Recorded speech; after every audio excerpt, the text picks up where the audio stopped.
تاریخ کا ایک عبرتناک منظر۔ تاریخ اسلام کا کتنا عبرتناک منظر تھا جب معتصم باللہ آہنی زنجیروں اور بیڑیوں میں جکڑا چنگیز خان کے پوتے ہلاکو خان کے سامنے کھڑا تھا۔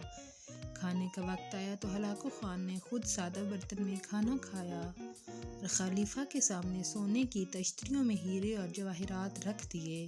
پھر معتصم سے کہا کہ جو سونا چاندی تم نے جمع کرتے تھے اسے کھاؤ۔ بغداد کا تاجدار بے چارگی اور بے بسی کی تصویر بنا کھڑا تھا۔ بولا میں سونا کیسے کھاؤں؟ ہلاکو نے فوراً کہا پھر تم نے یہ سونا چاندی جمع کیوں کیا تھا؟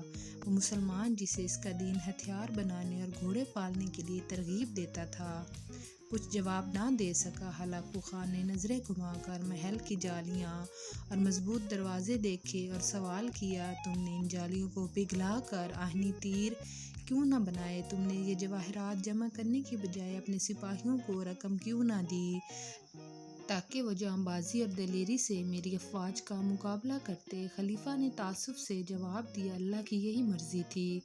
ہلاکو نے کڑکدار لہجے میں کہا پھر جو تمہارے ساتھ ہونے والا ہے وہ بھی خدا کی مرضی ہوگی۔ پھر ہلاکو خان نے معتصم باللہ کو مخصوص لبادے میں لپیٹ کر گھوڑوں کی ٹاپوں تلے روند ڈالا، بغداد کو قبرستان بنا ڈالا۔ ہلاکو نے کہا کہ آج میں نے بغداد کو صفحہ ہستی سے مٹا ڈالا ہے اور اب دنیا کی کوئی طاقت اسے پہلے والا بغداد نہیں بنا سکتی۔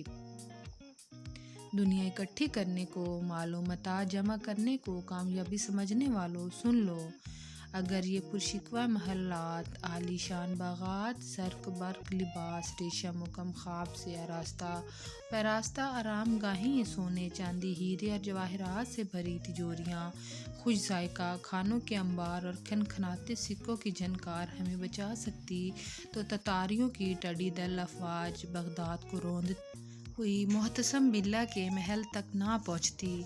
تاریخ تو فتوحات گنتی ہے، محل، لباس، ہیرے جواہرات، لذیذ کھانے نہیں۔ اگر ہم ذرا سی بھی عقل و شعور سے کام لیتے تو برصغیر میں مغلیہ سلطنت کا آفتاب کبھی غروب نہ ہوتا۔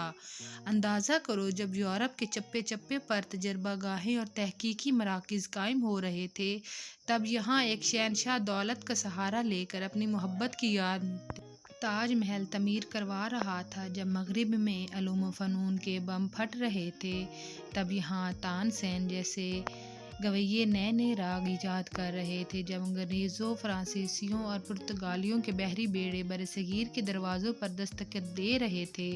ہمارے ارباب و اختیار شراب و کباب اور چنگ و رباب سے مدہوش پڑے تھے۔ طن آسانی، عیش کوشی اور عیش پسندی نے ہمیں کہیں کا نہیں چھوڑا۔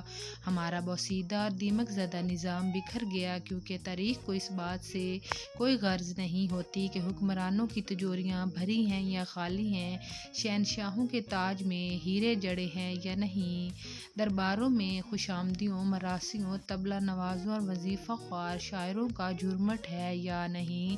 یاد رکھیں تاریخ کو صرف کامیابیوں سے غرض ہوتی ہے اور تاریخ عذر قبول نہیں کرتی۔ تو فرینڈز اگر آپ کو میری تحریر اچھی لگی ہے تو پلیز میرے چینل کو سبسکرائب کر دیں۔ تھینک یو، اللہ حافظ۔